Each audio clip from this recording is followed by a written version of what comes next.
Assalamualaikum warahmatullahi wabarakatuh. Yes. Kerana mengidam. Okey, mengidam apa? Silakan. Bukan mengandung ya, mengidam saja. Kita nak review benda yang tengah viral. Apa nama dia sayang? Ini adalah Dubai Chewy. Cuba sebut. Dubai Chewy. Chewy cookie. Kesan ni Ni perisa. the original, the famous one. Okay, yang ni ada beberapa yang lain lah. Kinder Bueno, Nutella and also another pistachio. Ooh. Tak kena. Ni adalah Kinder Bueno. Okay, dia perlukan strength. Oh no, this is sama. pistachio.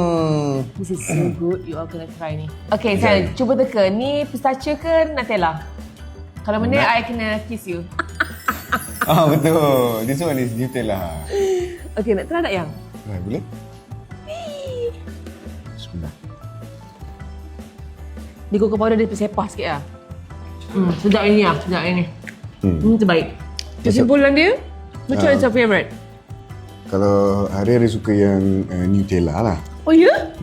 Kalau I suka yang pistachio. Boleh beli yang ni, jangan beli yang lain. Jadi kalau kita review ni, korang terliur tengok nak makan, Ni untuk makanan lah. boleh belilah. Yang ni? Mana? Kalau terliur nak kuku macam ni, boleh beli inai terbaru daripada Nunhang. Dah lah, colour cantik, senang pakai. Harga Formula kali ni, baru ya. harga kali ni sangat-sangat murah.